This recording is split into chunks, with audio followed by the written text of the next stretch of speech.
আগের দিন কোন সূত্রটা হয়েছিল লাস্ট পড়না? তুমি ছিলে, সুরজিতাও ছিল। তৃতীয়ার একটা সূত্র হয়েছিল। তৃতীয়া তৎ কৃতেন বলিতে কৃতার্থেন। শুনতে পাচ্ছি না, জোরে বলো। তৃতীয়া তৎ কৃতার্থেন, ওই গুণবচনের ওই সূত্রটা। তৃতীয়া তৎপুরুষের সম্ভবত তৃতীয়া তৎকৃতার্থেন গুণবচনের এই সূত্রটা হয়েছিল, তাই তো? তৃতীয়া তৎকৃতার্থেন হ্যাঁ গুণবচনের স্যার। এই সূত্রটা হয়েছিল। এখন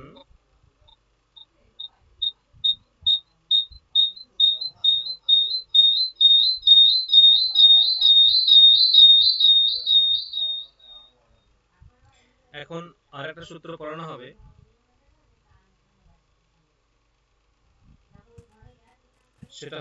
সেটা হচ্ছে ওই তৃতীয়া থেকেই।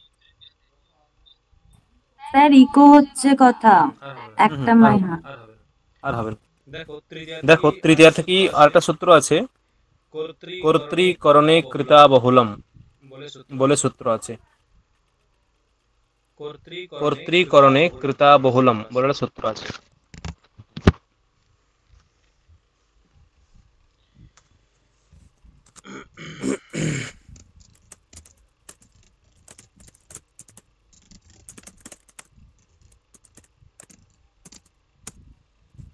হুম।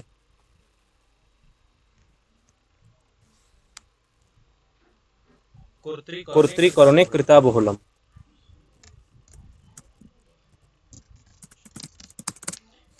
কি সূত্র? না, সূত্র হচ্ছে কর্তৃকরণে কৃতা বহুলম। না, এর অর্থ কি? সূত্রার্থ কি? কর্তৃকরণে কৃতা বহুলম সূত্রার্থ হচ্ছে যে তৃতীয়ান্ত তৃতীয়ান্ত সুবন্ত পদ যদি তৃতীয়ান্ত সুবন্ত পদ যদি কৃদন্ত পদের সঙ্গে সমাসবদ্ধ হয়, তাহলে তাকে তৃতীয়া তৎপুরুষ সমাস বলে। কি বললাম? না,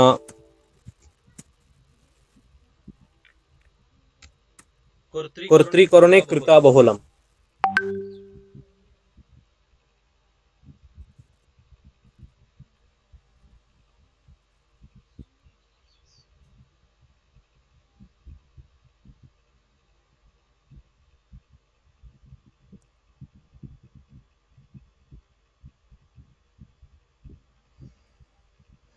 হুম।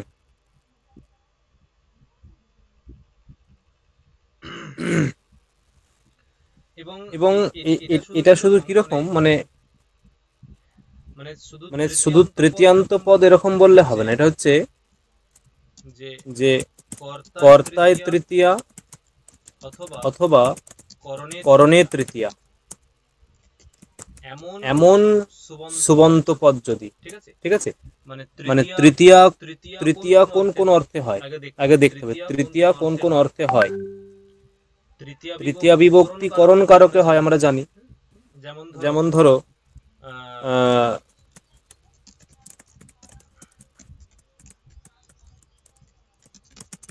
উদাহরণ যেমন ধরো যদি বলা হয় যে দণ্ডের দ্বারা সাপটি হত্যা করা হলো, বা এরকম বলা হলো যে বালকটি দণ্ডের দ্বারা সাপটিকে হত্যা করছে, ঠিক আছে?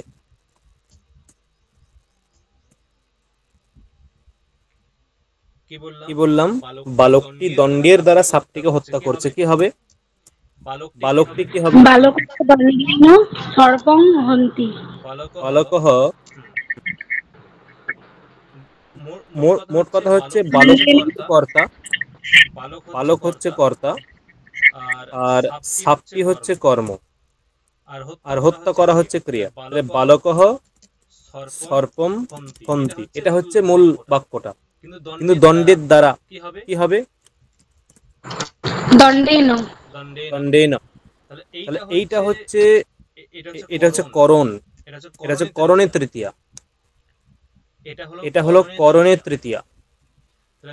দণ্ডেন এখানে তৃতীয়া হয়েছে কোন অর্থে তৃতীয়া? দণ্ডেন এখানে তৃতীয়া হয়েছে কোন অর্থে তৃতীয়া হয়েছে? কোন অর্থে তৃতীয়া হয়েছে? না, করণে, করণে তৃতীয়া হয়েছে। দণ্ডেন এখানে কি বলছে বলো? করণ কারকে তৃতীয়া মানে করণে তৃতীয়া। হ্যাঁ একদম, করণে তৃতীয়া হয়েছে। আবার এটা কি, আমি দেখো এটা কি, এই বাক্যটা তো কর্তৃবাচ্য আছে, কর্তৃবাচ্যকে আমি কর্মবাচ্য করে দিচ্ছি। দেখো কিরকম চেঞ্জ হয়ে যাবে। দেখো বালকেন, বালকেন দণ্ডেন সর্পহন্তি, এরকম হবে। হন্যাতে, হন্যাতে, হ্যাঁ হন্যাতে। এটা হচ্ছে কর্মবাচ্য। বালকেন দণ্ডেন, দেখো মানে কর্তৃবাচ্য থেকে কর্মবাচ্য করতে গেলে কি করতে হয়, নিয়মটা কি? কর্তৃবাচ্য থেকে কর্মবাচ্য করতে গেলে কি করতে হয়? প্রথম হচ্ছে যেটা মানে কর্তা, কর্তাটা তৃতীয়া হয়ে যাবে, তৃতীয়ার এক বচন হয়ে যাবে। আর কর্মটা তৃতীয়ার এক বচন না, মানে কর্তাটা বচন পরিবর্তন হবে না, বচন যা থাকবে কর্তৃবাচ্যে কর্মবাচ্যে বচনটা থাকবে। মানে প্রথমা বিভক্তিতে যদি দ্বিবচন হয় সেটা তৃতীয়ায় দ্বিবচন হবে, প্রথমায় যদি বহুবচন থাকে তৃতীয়ায় বহুবচন হবে, প্রথমায় এক বচন থাকলে তৃতীয়, মানে মোট কথা হচ্ছে বিভক্তিটা চেঞ্জ হবে, বচন যেমন আছে তেমনই থাকবে। মানে কর্তৃবাচ্যে কর্তায় প্রথমা, ওই প্রথমাটা কর্মে তৃতীয়া হয়ে যাবে, এই করণবাচ্যে তৃতীয়া হয়ে যাবে, সরি কর্মবাচ্যে তৃতীয়া হয়ে যাবে, মানে কর্মবাচ্যে কর্তায় তৃতীয়া, কর্মবাচ্যে কর্তায় তৃতীয়া হয়ে যাবে, ঠিক আছে? আর যেটা কর্ম সেটা প্রথমা হয়ে যাবে। তাই দেখো এই যে বালক, এটা ছিল বালক, এটা ছিল কর্তা, সেটা এখানে হয়ে গেছে তৃতীয়া হয়ে গেছে, বালকেন হয়ে গেছে।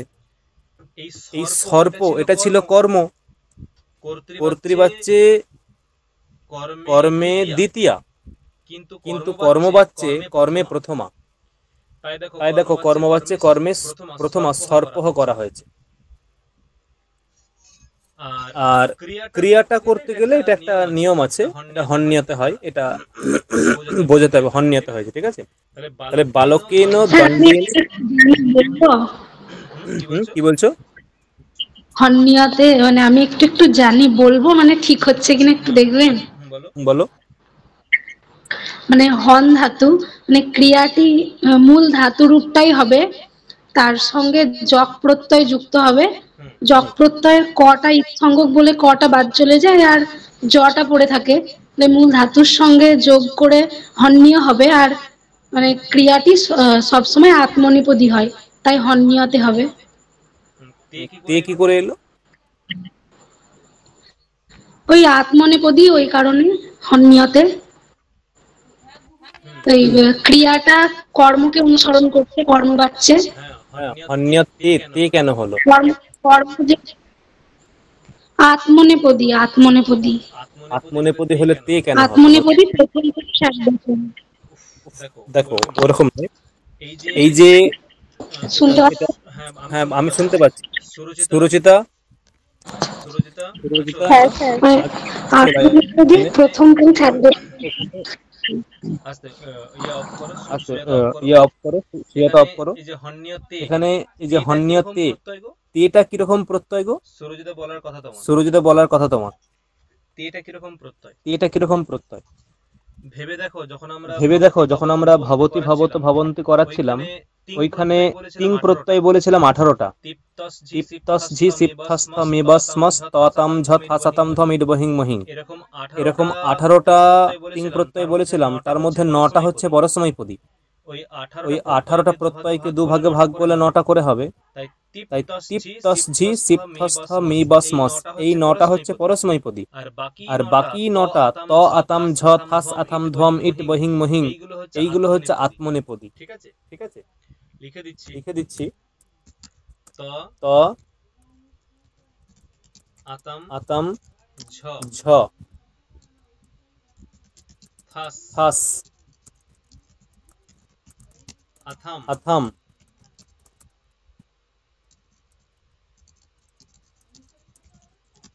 ধ্বম ইট বহি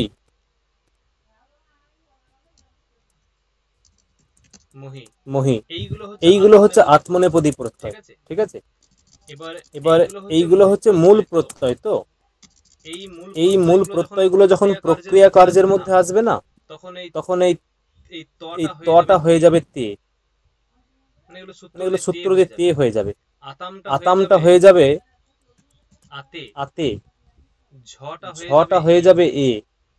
ঠিক আছে, আর থাসটা হয়ে যাবে সে, এটা আথে, এটা ধুয়ে,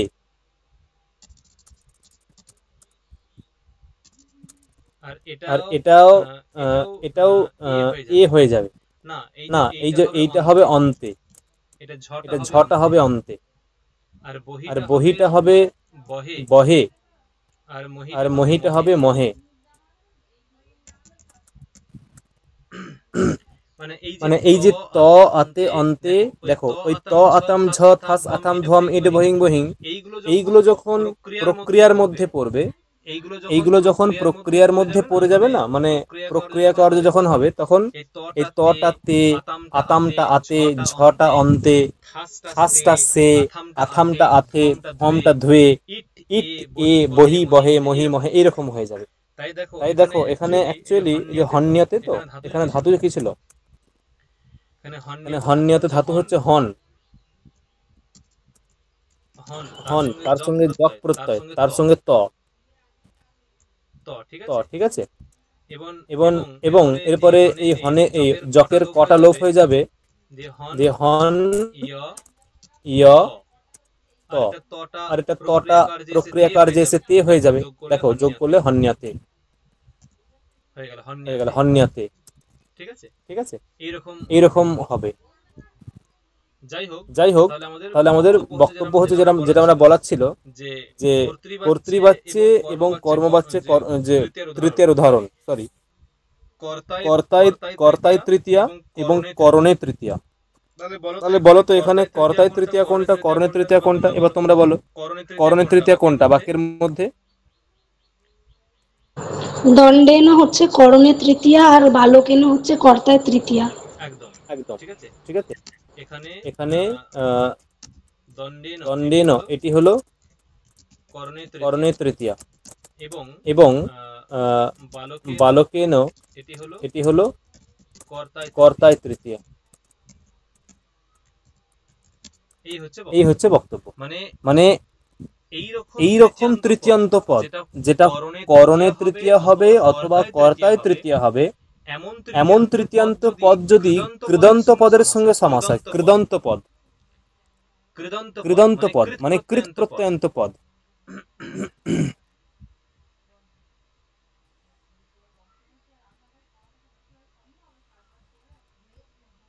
ঠিক আছে,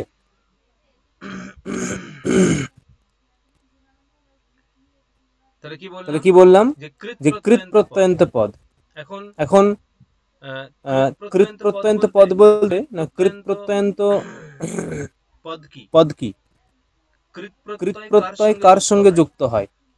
ঠিক আছে, কৃত প্রত্যয় ধাতুর সঙ্গে, কৃত প্রত্যয় যুক্ত হয় ধাতুর সঙ্গে, মানে ধাতুর সঙ্গে যে প্রত্যয়গুলো যুক্ত হয় সেগুলো কৃত প্রত্যয়, এটা মাথায় রাখবে। ধাতুর সঙ্গে যে প্রত্যয় যুক্ত হয় সেইগুলো কৃত প্রত্যয়। যেমন ধরো যদি এরকম বলা হয় যে গম যুক্ত ত, কি হবে এটা? গত। গম যুক্ত ত গত। গত। তাহলে দেখো ধাতুর সঙ্গে যুক্ত হলো কোন প্রত্যয়টা? ধাতুর সঙ্গে যুক্ত হলো কি প্রত্যয়? ত প্রত্যয়। ত কৃত প্রত্যয়। প্রত্যয়। ত প্রত্যয়। তাহলে ত একটা কৃৎ প্রত্যয়। ত একটা কৃৎ প্রত্যয়। ধাতুর সঙ্গে যে প্রত্যয়গুলো যুক্ত হয় সেই প্রত্যয়গুলোকে বলা হয় কৃৎ প্রত্যয়। তাহলে ধাতুর সঙ্গে যুক্ত হলো ত প্রত্যয়টা, এটা হয়ে গেল কৃৎ প্রত্যয়। আর কৃদন্ত পদ কোনটা হলো? কৃদন্ত পদ কোনটা হলো? কৃদন্ত পদ হলো গত, এটা। কৃদন্ত পদ হলো গত। আবার ধরে বললাম যে পঠ যুক্ত ত কি হবে? পঠ যুক্ত ত পঠিত। পঠিত। পঠিত। তাহলে পঠিত হলো, ঠিক আছে। তাহলে এখানে ত প্রত্যয়, এখানে কৃৎ প্রত্যয় কোনটা? এখানে কৃৎ প্রত্যয় কোনটা? এখানে তটা হচ্ছে কৃৎ প্রত্যয়। আর কৃদন্ত পদ কোনটা? কৃদন্ত পদ পঠিত, ঠিক আছে।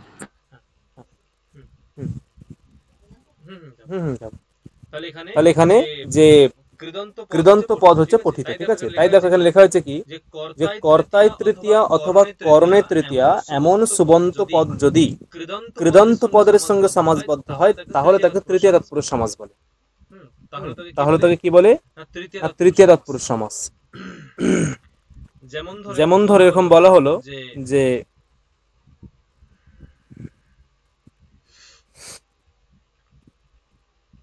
উদাহরণ, ঠিক আছে। এরপরে ধরো বলা হলো যে দণ্ডেন হত, দণ্ডেন হত। ধরো বললাম, আমি এরকম ধরে বাক্যটা লিখলাম, ঠিক আছে, যে বালকটি, আচ্ছা আগে লেখো যে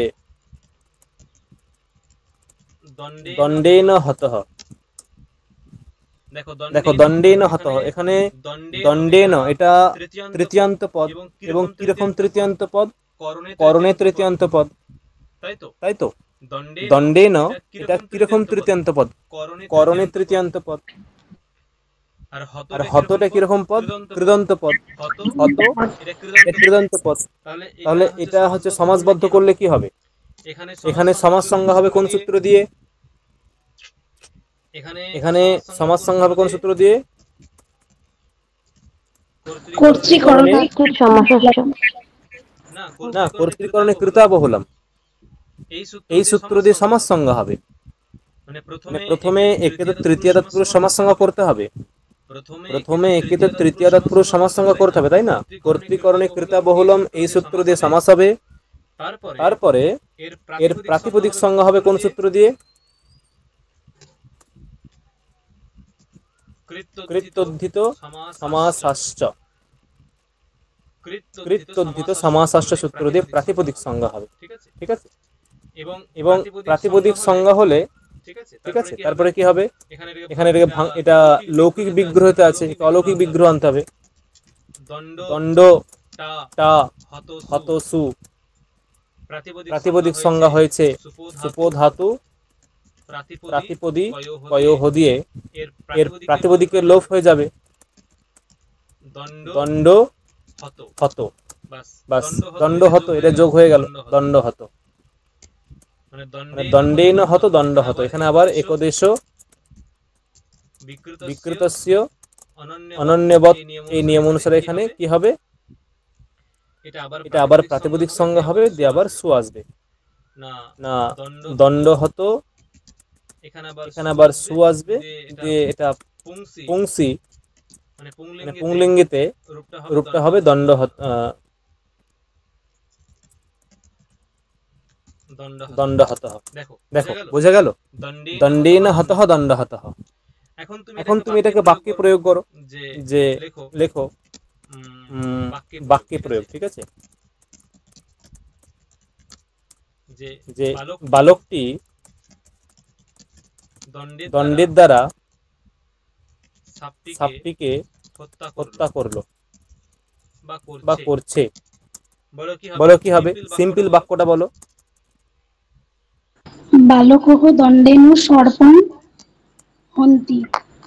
বালকঃ দণ্ডেন সর্পম হন্তি, এটা গেল। এবার এটাকে আমি কর্মবাচ্যে করব। করেছিলাম কর্মবাচ্যে। বালকেন বালকেন দণ্ডেন সর্পঃ হন্যতে। এই হন্যতে যেমন হবে তেমনি এটা হতঃ এটাও হবে। ঠিক আছে, বালকেন দণ্ডেন সর্পঃ হন্যতে অথবা হত। দেখো এটাকে আমি যে এইরকম করি, এটাকে বাক্য ঘুরিয়ে দেবো, দেখো চেঞ্জ করে দেবো।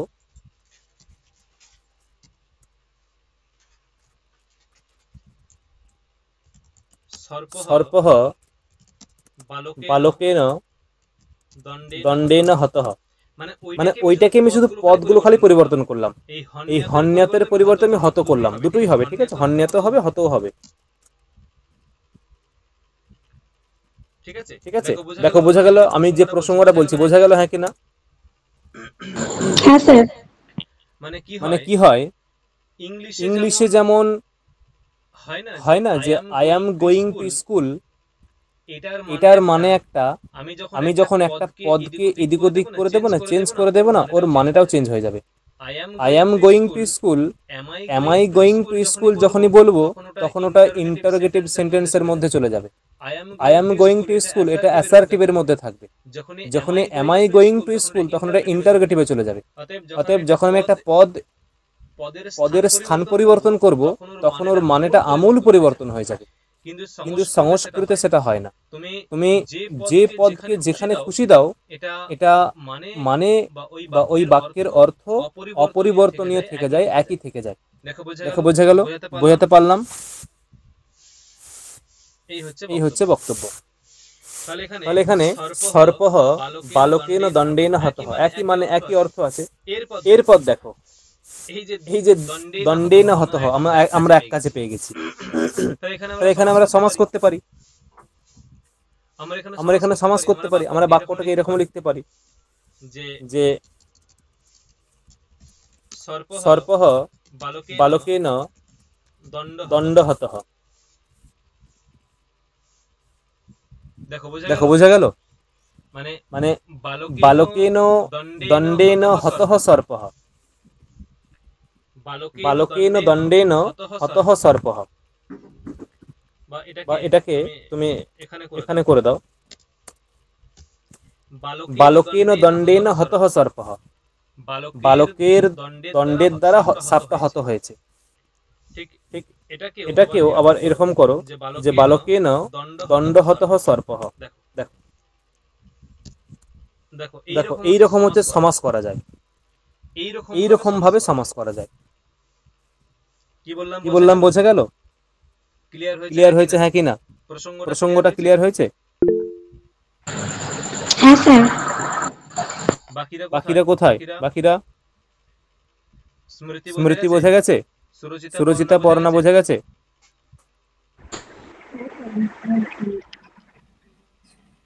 কারো শব্দ আমি শুনতে পেলাম না, এমন জোরে জোরে বললে। টাইমটা আমার না ঘুম ঘুম পাচ্ছে, শুনছি বুঝতে পারছি। চোখে জল নিয়ে এসো। না ঠিক আছে ঠিক আছে। সুরজিতা বোঝা গেছে? সুরজিতা পর্ণা বোঝা গেছে? স্যার টাইমটা করা যায় না? কি টাইমটা একটু সন্ধ্যের দিকে করা যায় না? তাহলে অন্যদিন করতে হবে। হ্যাঁ অন্যদিন হলেও হবে, হবে না কারোর প্রবলেম থাকলে। সন্ধ্যের দিকে সবার থাকে, এটাই ঠিক আছে স্যার।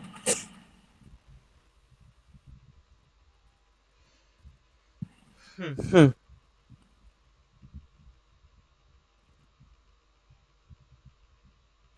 স্যার একটা জায়গা একটু কনফিউশন ছিল। বলো। এই যে দণ্ডহত সু, এটার পাশে কি ছিল ওটা আমি লক্ষ্য করিনি। একটু যদি নামান। হ্যাঁ, এই যে পুংসি, পুংসিটা কি স্যার? পুংসি মানে হচ্ছে যে যে পুংলিঙ্গে, মানে মানে আমি দণ্ডহত সু, এটাকে আমি পুংলিঙ্গে ব্যবহার করলাম। ওই যে সুটা এনেছি, সুটা পুংলিঙ্গে হবে। ওটা যদি ক্লিবলিঙ্গে হয় তখন করা হয় নপুংসি।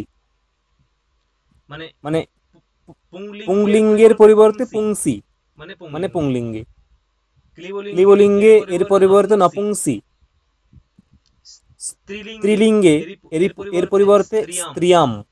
মানে এগুলো সপ্তমী ইউজ করে এগুলো ব্যাখ্যা করা হয়। বোঝা গেছে? আচ্ছা, সু আছে বলে কি সিটা হয়েছে, নাকি পুংলিঙ্গ বোঝাতেই পুংসি? না না, পুংসি মানে পুংলিঙ্গে। আচ্ছা, এই সুটা, এই সুয়ের জন্য কালকে ক্লাস করাবো, কালকে 3টে থেকে ক্লাস করাবো, 2 ঘন্টা করাবো। এই এদেরকে মানে কলকাতার ব্যাচকে করাবো, যদি করো তো করবে। আচ্ছা, ঠিক আছে। তাহলে এটা ক্লিয়ার হয়ে যাবে। হুম। ঠিক আছে? তাহলে এই হচ্ছে যেটা সিদ্ধান্ত। এইটা তাহলে কিসের উদাহরণ হলো? এটা করণ বাচ্যের উদাহরণ হলো। তাহলে কর্তৃবাচ্যের উদাহরণ কি? কর্তৃবাচ্য উদাহরণ, ঠিক আছে?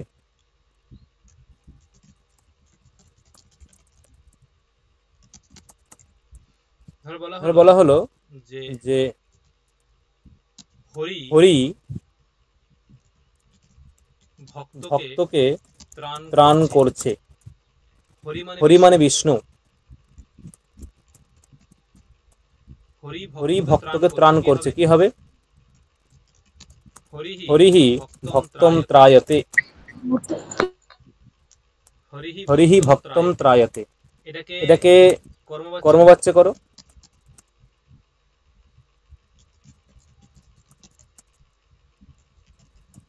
হরিণা ভক্তঃ ত্রাতঃ।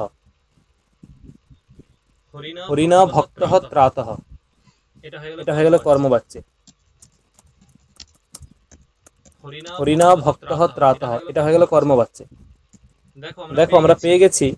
তাহলে হরিণা এখানে তৃতীয়া হয়েছে কোন অর্থে?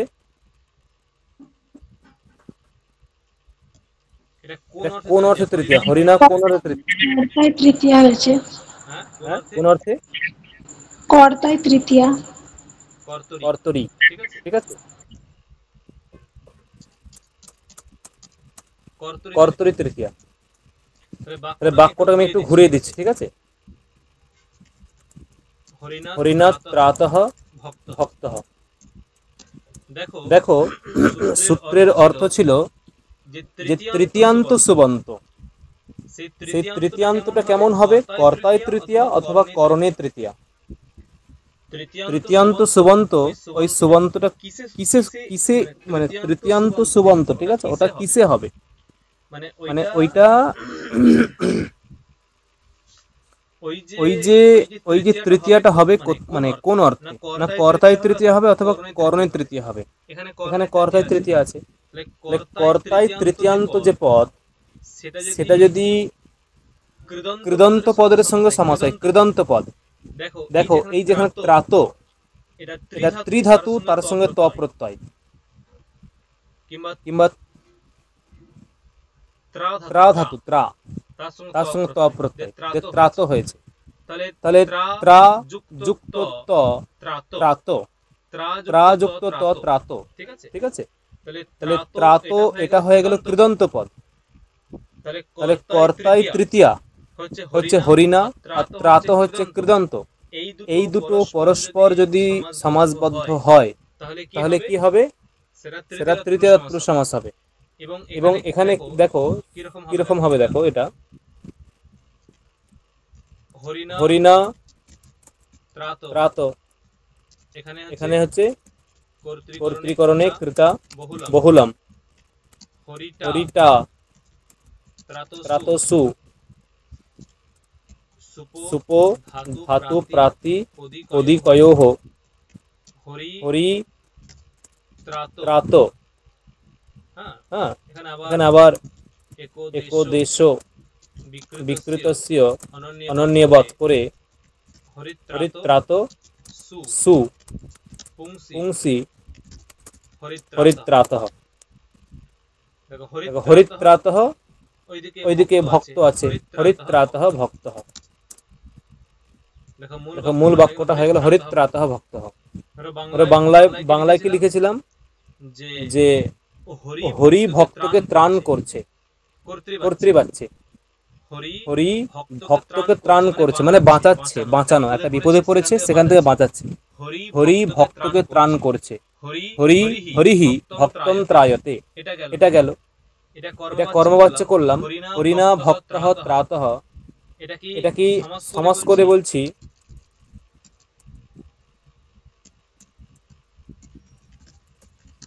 হরিত্রাতঃ ভক্তঃ। সমাস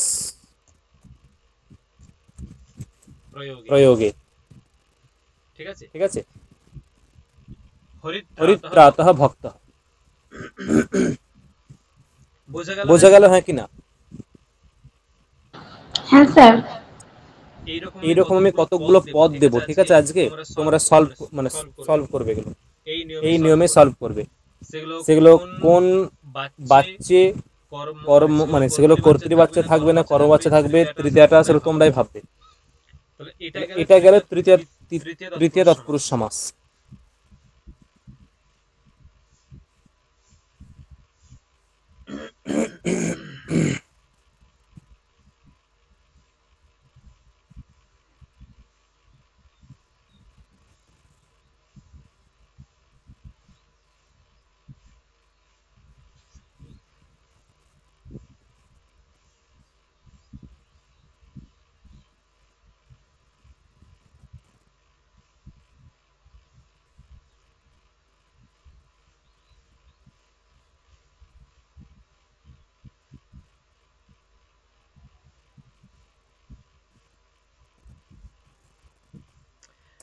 একটা সূত্র আছে, আজকে চতুর্থীটা করাচ্ছে না, ঠিক আছে, কালকে করাবো চতুর্থীটা।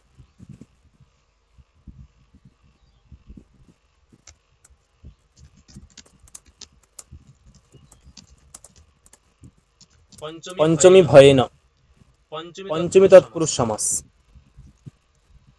পঞ্চমী তৎপুরুষ সমাস, ঠিক আছে। পঞ্চমী ভয়েন সূত্রার্থ কি?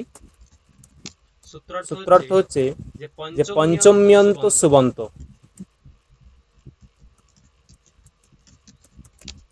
পঞ্চম্যন্ত সুবন্ত যদি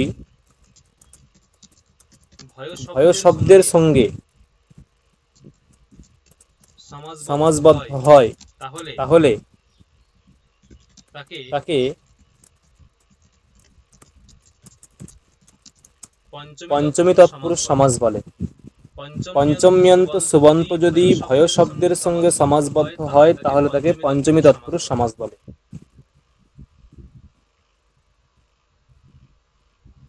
পঞ্চম্যন্ত সুবন্ত যদি ভয় শব্দের সঙ্গে সমাসবদ্ধ হয় তাহলে তাকে কি বলে? না পঞ্চমী তৎপুরুষ সমাস বলে। পঞ্চম্যন্ত সুবন্ত, দেখো মানে ভয় শব্দের সঙ্গে সমাস হলেই তাকে পঞ্চমী তৎপুরুষ সমাস বলে। ধরো কোন একটা কেউ বলল যে বাঘ থেকে ভয়, ঠিক আছে,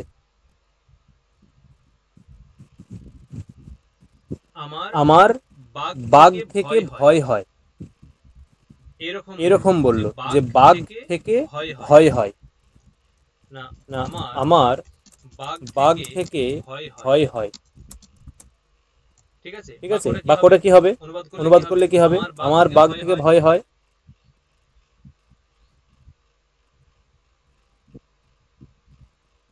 আমার কি হবে? আমার কি হবে? হ্যালো, শোনা যাচ্ছে আমার কথা? আমার কি হবে? আমার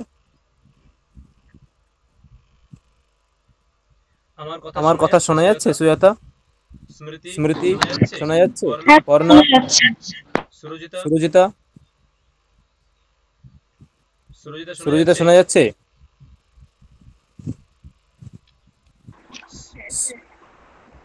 সুরচিতা শোনা যাচ্ছে?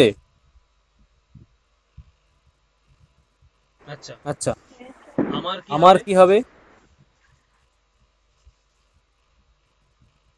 মম আমার মম মম মম ব্যাঘ্রাত ভয়ম।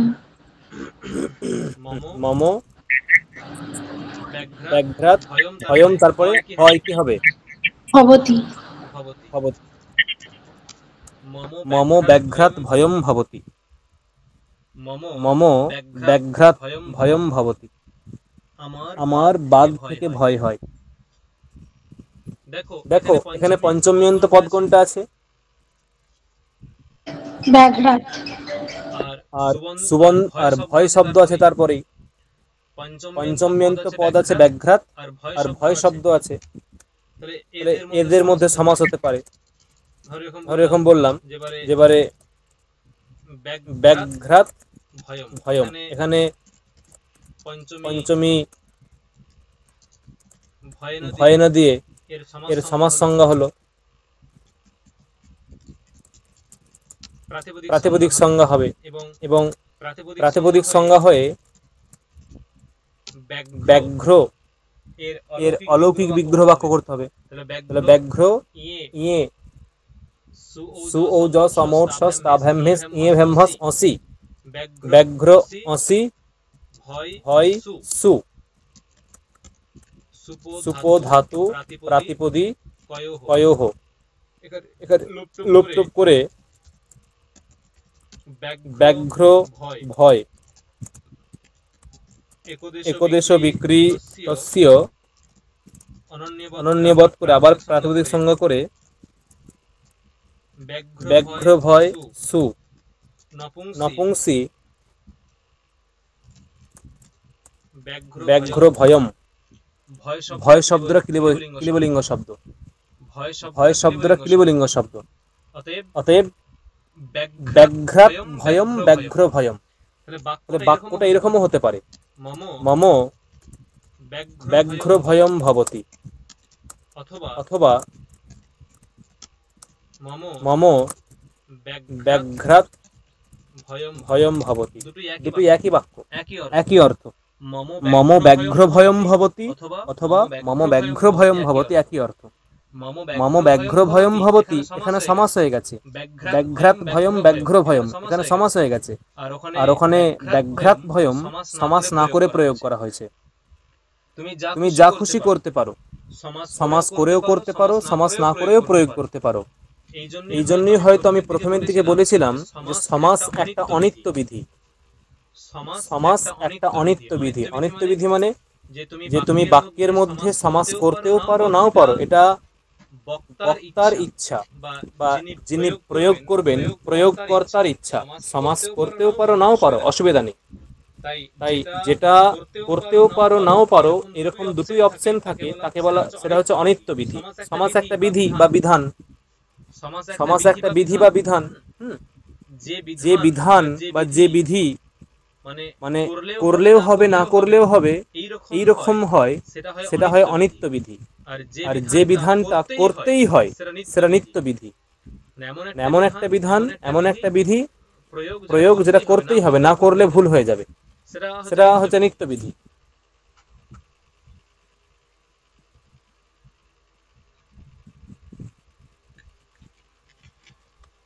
কি বললাম বোঝা গেল? হ্যাঁ স্যার। এই হচ্ছে ব্যাপার। ধরো আবার একটা বললাম, ধরো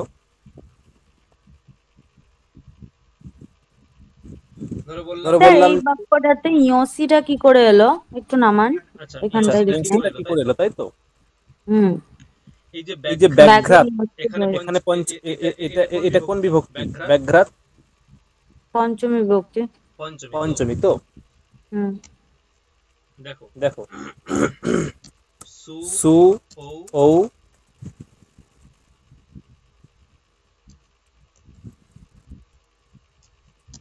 যশ অম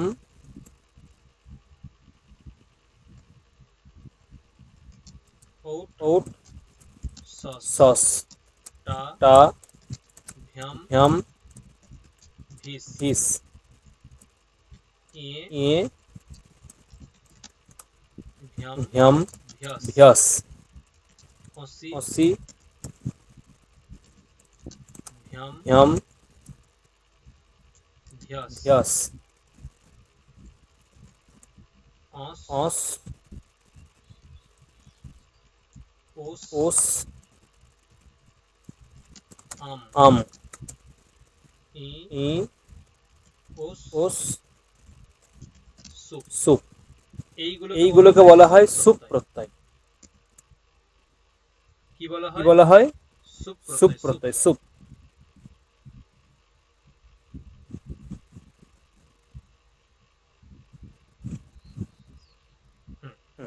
দেখো দেখো এটা হচ্ছে প্রথমা। প্রথমার এক বচন, দ্বিবচন, বহুবচন। দ্বিতীয়া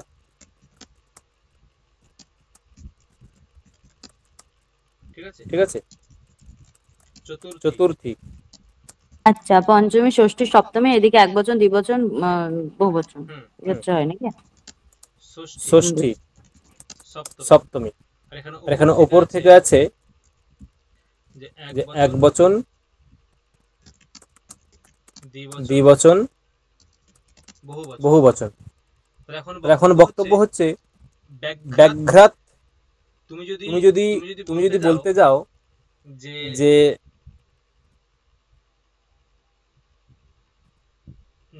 যে তাহলে স্যার ব্যাঘ্রাত বহুবচন হবে না এখানে? ইয়োসিন এক বচন, কারণ বাঘেদের তো ভয় পায়। না না, ব্যাঘ্রাত মানে কি? মানে ব্যাঘ্রাত এখানে বাক্যটা কি ছিল? আমার বাঘ থেকে ভয় পায়। আমি কি বলেছি যে আমার বাঘগুলি? আমি কি বলেছি আমার বাঘ এখানে সিঙ্গেল আছে? হ্যাঁ হ্যাঁ, বাঘ এখানে সিঙ্গেল, মানে এক বচনে আছে বাঘ। এক বচন আছে। বাঘ এখানে এক বচনে আছে, ঠিক আছে, সেই জন্য এক বচন হয়েছে। আমি যদি বলতাম যে আমার বাঘগুলি থেকে ভয় হয়, তখন ভ্যাস হতো, তখন ব্যাঘ্রেভ্য হতো, ব্যাঘ্রেভ্য। যেমন ব্যাঘ্রাত করেছে, এখানে ব্যাঘ্রেভ্য হতো। বোঝা গেল? ক্লিয়ার হয়েছে? কালকের ক্লাসটা করবে, ক্লিয়ার হয়ে যাবে। কখন নেবেন? ও কালকে 4টে থেকে? 3টে থেকে নেবো কালকে। ও কালকে 4টে থেকে তোমাদের ক্লাস আছে নেবো বলছিলেন। আচ্ছা, দেখি তোমাদের ক্লাসে সকালে করেন, দেখছি। এই হচ্ছে ব্যাপার। তাহলে আমি জানিয়ে দেবো, ঠিক আছে। তাহলে ব্যাঘ্র ভয়ম। ধরো এরকম বলা হলো যে কেউ বলল যে আমার মায়ের থেকে ভয় হয়, তাহলে কি হবে? মম মাতুহু ভয়ম ভবতি। আর এখানে যদি আমি মাতুহু ভয়ম না করি, তাহলে কি হবে? মম মাতৃ ভয়ম ভবতি। দেখো, এটাই হচ্ছে সমাস। এটা হলো সমাস। মাতুহু ভয়ম ভবতি, মাতৃ ভয়ম ভবতি। এরকম তোমাকে কেউ দিতেই পারে যে আমার সর্প থেকে ভয় হয়, মম সর্পাৎ ভয়ম ভবতি। আমার সর্প থেকে ভয় হয়। তাহলে কি হয় বাক্যটা? এবার তোমরা বলো দেখি। আমার সর্প থেকে ভয় হয়, কি হবে বাক্যটা? মম সর্ব ভয়ং ভবতি। না, প্রথমে অনুবাদ করো এটাকে। মম সর্পাৎ ভয়ং ভবতি। তারপরে মম মম সর্ব ভবতি। দেখো, এরপরে ব্যাপারটা বোঝা গেছে। মম সর্পাৎ ভয়ম ভবতি, মম সর্প ভয়ম ভবতি। ক্লিয়ার হয়েছে? হ্যাঁ স্যার। এই হচ্ছে ব্যাপার, আর কিচ্ছু না। ওইখানেও আগে ছিল যে হরিণা ত্রাতঃ হরিত্রাতঃ, বা এরকম বলা হলো যে কুঠারেণ ছিন্নঃ। কি হবে? ধরো বলা হলো যে গাছটি কুঠারের দ্বারা ছেদন হয়েছে। তাহলে কি হবে? অনুবাদ কি হবে? বৃক্ষः কুঠারেণ ছিন্নং ভবতি। বৃক্ষः কুঠারেণ কি হবে? ছিন্নম ছিন্নং ভবতি। দেখো এখানে বৃক্ষः পুংলিঙ্গ হয়ে গেল, এখানে ছিন্নম হয়ে গেল স্ত্রীলিঙ্গ, এখানে ভুল হয়ে গেল। কারণ তোমার এটা কর্মবাচ্যে পড়েছে, ঠিক আছে, কর্মবাচ্য বাক্যটা হয়ে গেছে। এটা হচ্ছে কর্ম, এটা হয়ে গেল ক্রিয়া। কুঠারেণ ছিন্নঃ ভবতি। এরপরে দেখো এটা তৃতীয়ান্ত পদ আর এটা তপ্রত্যয়ান্ত পদ, মানে কৃদন্ত পদ। তাহলে পরবর্তী বাক্যটা কি হবে? বৃক্ষः বলো কি হবে? আরো ছিন্ন ভবতি। কুঠারো ছিন্ন একদম হ্যাঁ কুঠারো ছিন্ন ভবতি। বৃক্ষः কুঠারো ছিন্ন ভবতি। কুঠারেণ ছিন্ন কুঠারো ছিন্ন। ধরো বললাম যে চোখের দ্বারা দেখা হয়েছে, এরম বললাম, ঠিক আছে। উদাহরণ দাঁড়াও, এক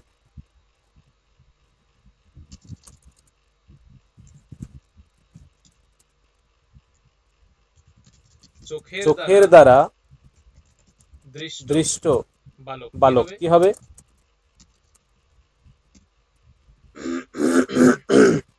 বলো কি হবে? চোখের দ্বারা কি হবে? নেত্র নেত্রেণ নেত্রেণ দৃষ্টঃ বালক। দৃষ্টং বালক। দৃষ্টঃ বালকঃ। নেত্রেণ দৃষ্টঃ বালকঃ। এরপর বলো কি করবে তুমি এটাকে? পরবর্তী বাক্য কি হবে? নেত্র দৃষ্ট বালক। একদম নেত্র দৃষ্টঃ বালকঃ। এইটা হয়ে গেল সমাস।